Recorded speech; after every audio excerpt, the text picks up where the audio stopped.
आज़ाद कश्मीर के अंदर होने वाले इंतखाबात में जो पहला फ़ेज़ है मुकम्मल हो गया और अब अगला फ़ेज़ 1-2 दिन बाद शुरू होगा। तो पहला फ़ेज़ हुआ है, उसमें नून लीग और पीपल्स पार्टी को मुकम्मल तौर पर रिजेक्ट कर दिया गया।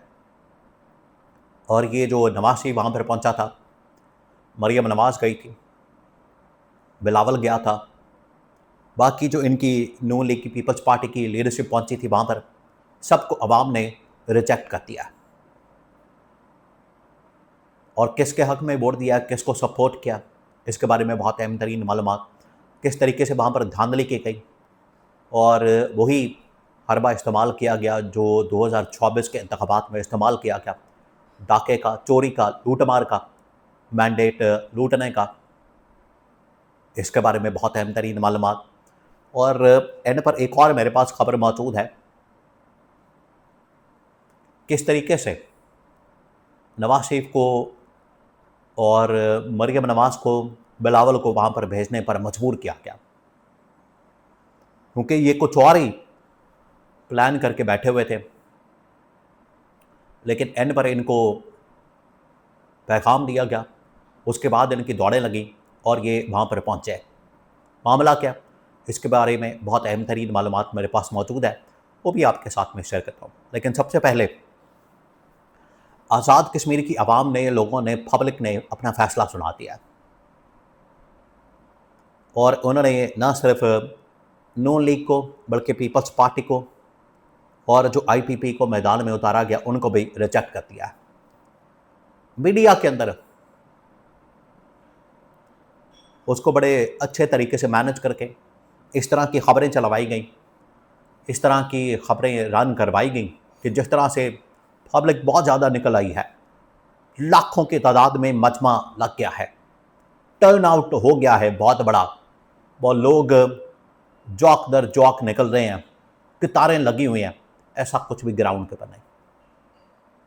टिक्कर चल रहे थे, फट्टे चल रहे थे, लेकिन ना वीडियो, ना फुटेज, ना कुछ और। तो ये इस तरह की खबरें फैला के, प्रोपेगेंडा करके ये साबित करने की कोशिश की गई कि वहाँ पर बड़ी गहमा गहमी है और वहाँ पर लोगों ने जो एहतजाज की कॉल थी, जॉइंट एक्शन कमेटी जो कश्मीर की कमेटी है, उस कॉल को रिजेक्ट कर दिया और लोग इलेक्शन की तरफ आ गए हैं। ये मकसद था असल में इन खबरों का, लेकिन ग्राउंड रियलिटी कुछ और है। लोगों ने बिल्कुल भी इस इलेक्शन के अंदर पार्टिसिपेट नहीं किया। लोगों ने मुकम्मल तौर पर न सिर्फ नून लीग और पीपल्स पार्टी को रिजेक्ट किया, बल्कि इस तरह के इंतखाबात जो मैनेज किए जाते हैं, जिनको मैनेज किया गया, जो मैनेज करते हैं, उनको रिजेक्ट किया। और वहाँ पर आज भी एक ही आवाज़ गूंज रही, आज भी, और वो है इमरान खान के हक, पीटीआई के हक में। क्योंकि वहाँ पर पीपल्स पार्टी जो कि सेटिंग गवर्नमेंट है, उनसे भी तंग आ चुके हैं, बेजार हो चुके हैं और इसी वजह से उनको रिजेक्ट किया गया। नून लीग की गवर्नमेंट जो कि इस वक्त वफाक के अंदर मौजूद है, उन्होंने बाद में वफाक की तरफ देखा कि वहाँ से हमें कोई रिलीफ मिल सकता है, नेगोशिएट हमारे साथ किया जाएगा, लेकिन वहाँ से भी कोई रिलीफ नहीं मिला, जिसकी वजह से कश्मीर के लोगों ने नून लीग को भी रिजेक्ट कर दिया। फिर इस्टेब्लिशमेंट की तरफ देखा गया कि इस्टेब्लिशमेंट की जानिब से कोई रिलीफ मिल सकता है, इस्टेब्लिशमेंट हमारे साथ कोई नेगोशिएट करेगी, जिसकी वजह से इस्टेब्लिशमेंट के ऊपर भी वहाँ पर अदम एतमाद किया गया। तो ये बड़ी ख़तरनाक सूरत हाल है, ये बड़ी सेंसिटिव, हसास और एक बड़ी क्रिटिकल सूरत हाल है।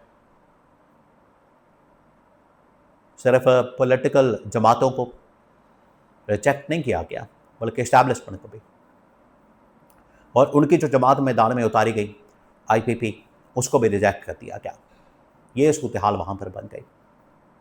यहाँ से आप आइडिया कर सकते हैं, इमेजिन कर सकते हैं कि किस तरीके से वहाँ पर पब्लिक का रिएक्शन, पब्लिक का रिस्पॉन्स, पब्लिक का रद्द अमल सामने आया है।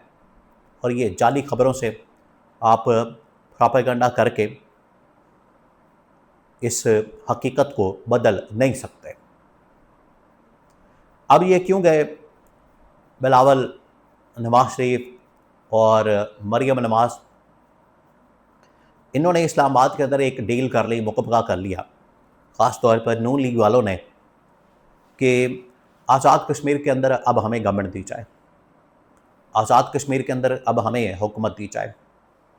तो इस्टेब्लिशमेंट ने बिल्कुल लास्ट स्टेज के ऊपर इनको पैगाम भेजा कि आप वहाँ पर जाएं, मेहनत करें, एफर्ट करें, माहौल बनाएं, लोगों को निकालें। उससे दो मकसद अचीव करने थे। एक तो ये कि इनको भेज के वहाँ पर जो वहाँ पर एहतजाजी तहरीक का सिलसिला जो कमेटी, जॉइंट एक्शन कमेटी की जानिब से शुरू किया गया, उसको किसी तरह से उसके असरात को ख़त्म किया जा सके, उसके इम्पैक्ट को ख़त्म किया जा सके। दूसरा ये कि आप वहाँ पर जाएं, मेहनत करें, लोगों को निकालें, फिर आपको थोड़ी बहुत सीटें मिल जाएंगी, जिसके बाद फिर ये भागे। और ये शहबाज शरीफ को भी पैगाम दिया गया, गवर्नमेंट को पैगाम दिया गया, अगर आज़ाद कश्मीर के अंदर आप अक्सरियत, मेजॉरिटी ना निकाल सकें तो उसकी वजह से आपकी जो फेडरल गवर्नमेंट है वो भी ख़तरे में पड़ जाएगी। ये भी इनको पैगाम दिया गया, मैसेज दिया गया कि अगर आपने वहाँ पर मेजॉरिटी ना निकाली तो फिर आपकी जो असल औकात है वो खुल जाएगी, लोगों के सामने आ जाएगी कि फेडरल गवर्नमेंट के अंदर बैठ कर भी अगर आप कश्मीर का इलेक्शन नहीं निकाल सकते, वहाँ पर सपोर्ट हासिल नहीं कर सकते, तो फेडरल गवर्नमेंट का फ़ायदा, फिर आपके पल्ले कुछ नहीं बचा। तो ये इनको पैगाम दिया गया, इसके ऊपर काम करें, अपनी कारकर्दगी दिखाएं, वरना यहाँ पर बैठने का फ़ायदा कोई नहीं। यहाँ पर बैठने का और सिर्फ अपने ओहदे एंजॉय करने का फ़ायदा कोई नहीं। अब आज ये जो ग्राउंड रियलिटी है, वहाँ पर इन लोगों ने, नून लीग पीपल्स पार्टी ने धांधली की, मैंडेट चोरी की, वही वारदात डाली जो 2024 के इंतखाबात में डाली गई, दोनों तरफ से। लेकिन बात यह है, ग्राउंड रियलिटी ये है कि आज भी लोग वहाँ पर इमरान खान का नाम ले रहे हैं, आज भी लोग इमरान खान की सपोर्ट कर रहे हैं, आज भी लोग इमरान खान की हिमायत कर रहे हैं, इमरान खान के हक़ में बात कर रहे हैं और इमरान खान को सपोर्ट कर रहे हैं, और इमरान खान को वहाँ पर पीटीआई को वोट देने के लिए तैयार थे। लेकिन पीटीआई को क्योंकि मैदान से आउट कर दिया गया, निकाल दिया गया, उन्हें इलेक्शन के अंदर जाने ही नहीं दिया गया, जिसकी वजह से फिर गुस्से में लोगों ने नून लीग पीपल्स पार्टी और आईपीपी को भी रिजेक्ट कर दिया।